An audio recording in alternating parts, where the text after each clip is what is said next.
Why did 5 Marines, battle-hard, proud, and carved by the unforgiving rhythm of the Hindu Kush, decide she was the perfect target that morning? Even Anna couldn't answer that, not yet. She only knew the air felt heavier than usual in the training bay. The type of heavy that settles on your skin, reminding you you're somewhere you're not wanted. The kind that whispers you should turn around, but she never had been good at listening to warnings. She took one step forward, then another, quiet, measured. Her boots barely disturbed the dust, and still, the wall of broad shoulders shifted to cut her off. 5 of them.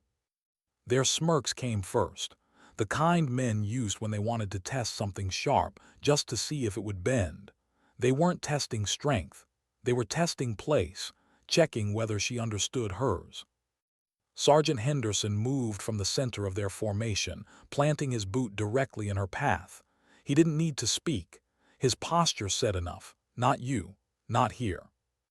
The Marines exchanged glances, the kind that pretend to be casual but drip with shared agreement.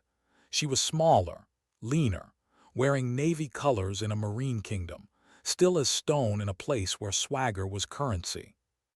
Why didn't she look intimidated? That was the first crack in their assumptions.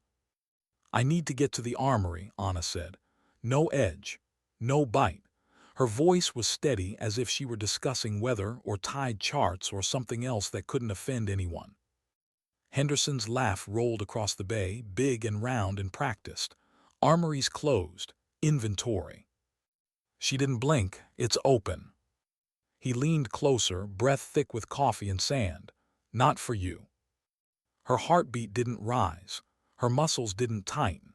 She simply shifted her weight, an almost invisible adjustment only fighters noticed, except none of these men recognized it for what it was. Not yet. "Move, Sergeant."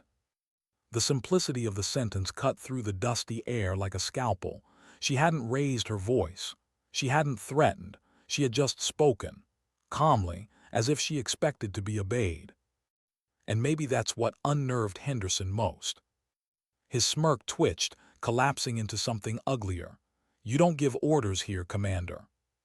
One of the younger Marines, Corporal Jensen, chuckled too loudly, feeding the tension like a man throwing sticks into a fire. They wanted a reaction. They wanted to poke the quiet outsider and watch her break so they could reassure themselves that the world still made sense. But Anna only looked at Henderson with that same unreadable stillness, eyes fixed not on him, but through him. It was as though she was studying something years behind him, or something heavy ahead of them both. She repeated, "Move." That was the moment they made their decision. Henderson reached out, not with a punch, not with a serious attempt to hurt her, but with the lazy cruelty of a man who thought humiliation would come easy. A shove, meant for laughter and bruised ego, not for hospital beds. His palm never touched her. The world snapped in half. Anna didn't step back. She stepped in, sliding under the path of his arm like water bending around stone. Her left hand latched onto his wrist with surgical precision. Her right fingers stabbed into a nerve bundle buried deep beneath his armpit. He froze. Shock before pain, then numbness shot down his arm like a lightning bolt. Before he could process the betrayal of his own body, she pivoted, hips low, boots planted, and used his momentum against him. One heartbeat he was upright. The next he was upside down, weightless, airborne. The impact of his body on the packed earth thudded through the bay like a dropped sandbag. Silence followed, just a breath. Then chaos. Jensen rushed in with a wide, sloppy swing, a punch thrown by a man who had never fought someone who didn't also telegraph every move. Anna ducked, pivoted, and placed a palm against the side of his knee. A pop echoed, his scream rose after it. The third man lunged. She sidestepped, driving an elbow into his solar plexus, dropping him gasping. The fourth received a textbook heel kick to the thigh, collapsing under his own deadened limb. The youngest froze. His eyes said what none of the others dared: "This isn't possible." He hesitated. That was all she needed. One guiding hand behind his head, one strike upward from her other palm. Nose shattered. He folded. 30 seconds. 5 Marines on the ground. Anna stood in the center, breath calm, heartbeat even. She hadn't attacked them. She had dismantled them. Henderson lifted his head, stunned beyond anger. What are you?" She didn't answer. She simply bent down, collected her pack, and stepped over their bodies one by one. Not with arrogance. Not with triumph. Just with purpose. The stunned silence she left behind would be remembered for months. But the hostility, that would deepen long before it healed. The summons came less than an hour later. Colonel Thorne's office always smelled of polished wood and exhausted coffee. Walls coated with maps and grease-pencil scars of battles fought and lost and won. The colonel himself looked carved from doctrine, posture rigid, expression unreadable in the way only long-tempered officers could manage. The injured Marine stood to his left. Henderson's bruises darkened by the minute. Jensen's knee wrapped. Blood crusted beneath another's nose.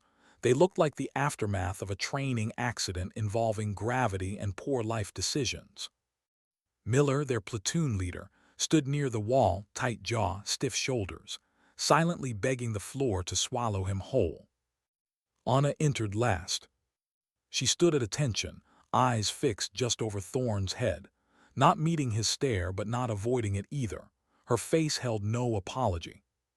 Thorne let silence stretch until it felt like rope.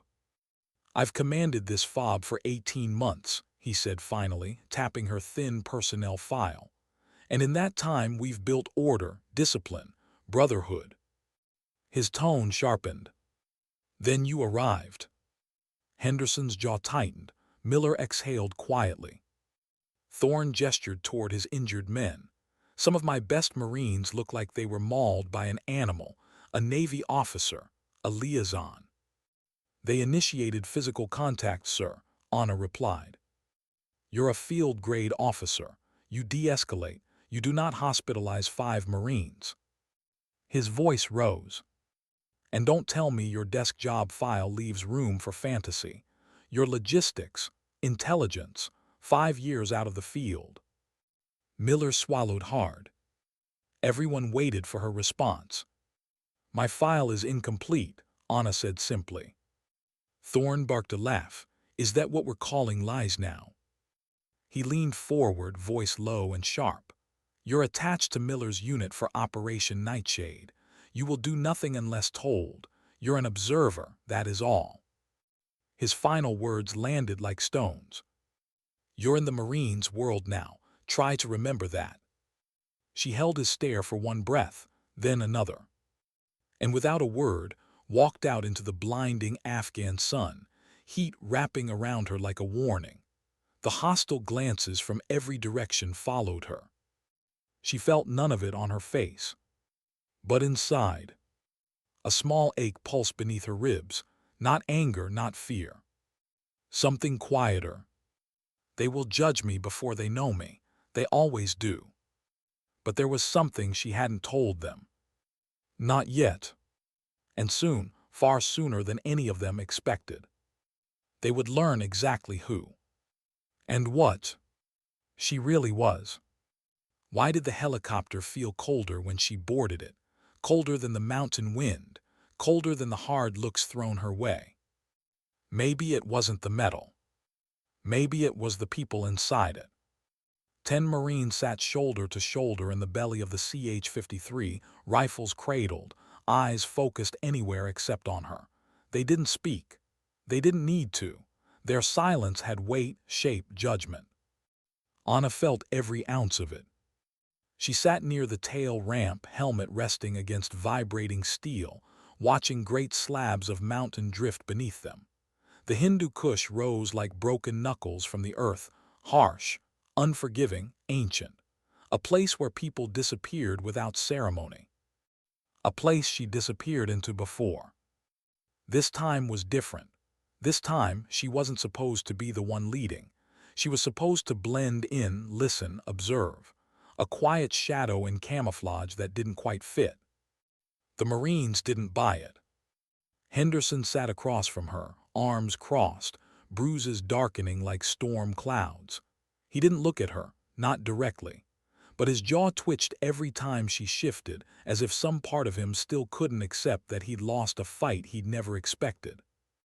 Miller sat toward the front, trying to look composed, trying not to think about the mission parameters he hadn't been fully briefed on, trying not to think about the officer sitting in the back who had dropped 5 of his best like sacks of gear. Every man on that bird carried questions written in the corners of their eyes. Who are you? What else are you hiding? Why are you really here? Anna closed her eyes and exhaled slow through her nose. Her heartbeat stayed calm, always calm, even when her mind was. Especially now.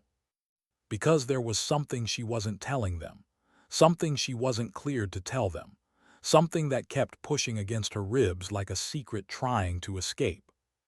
But secrets were survival, and she had spent a lifetime surviving the parts of war no one spoke about. The helicopter dipped sharply, rotors groaning. The Marines grabbed overhead straps.